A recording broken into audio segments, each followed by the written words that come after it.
So if you haven't heard, November 1st is the deadline for EBT and welfare and stuff to be turned off, basically because of the government shutdown. Whether you think it's a good thing or not, there are decent people that are going to be going without, that have worked their whole life and paid their taxes, so they paid into it basically, and are in going to be in a very big pickle when they stop receiving their welfare and stuff. Now there's going to be a lot more people that have lived on it their whole life and they don't want to do anything to better themselves or their family. So what they're already talking about, so all these people that are welfare queens and kings that think that they're owed this are already all over social media talking about how we need to lock our cars, lock our doors, because they gonna get their money no matter what. So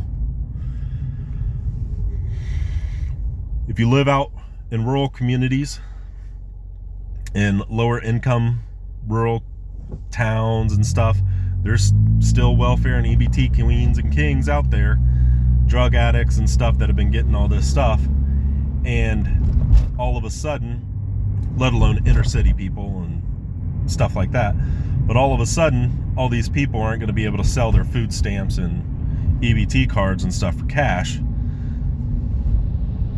So they're going to have to find money or steal food, or steal money or steal things from you, out of your cars, out of your house. Burglaries, home invasions, car theft, breaking and entering is going to skyrocket, and they're very open about this. And when desperate times and desperate people collide, then there's going to be a lot of pain and anguish for both sides. That's going to initiate more people to carry a firearm, to defend their property and defend their families. So there is a very strong potential that a lot of violence is going to occur from homeowners defending their property. Now, whether you think defending your own property is just or not, everybody has the right to defend their own property. It's stuff that we have bought and paid and worked for, and nobody has especially even the government, nobody has the ability to take anything from you that they haven't paid for or worked for or have any entitlement to.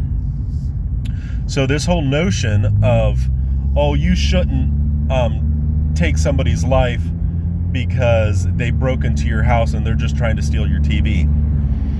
Well, we don't know they're trying to steal the TV.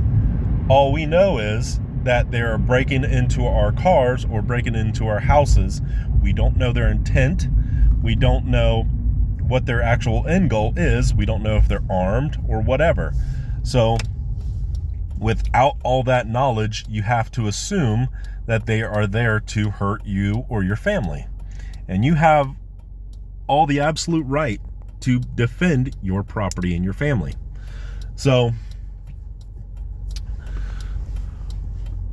what can we see from this? More of those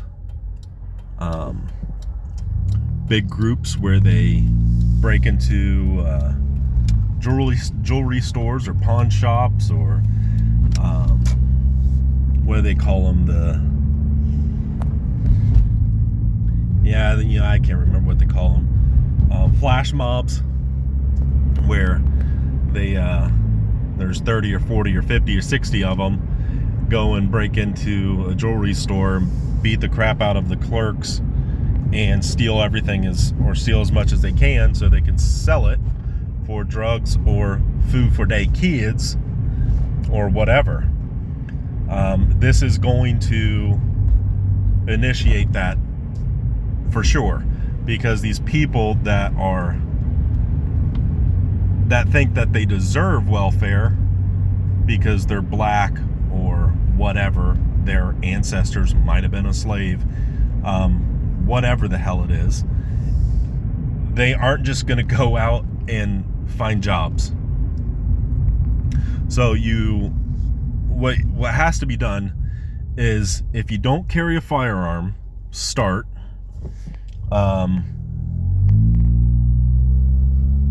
Everywhere. I mean, it doesn't matter if it's some white crackhead that comes onto your farm and is rifling through your cars or barns or whatever, or it's some black or white crackhead rifling through your garage in the middle of town.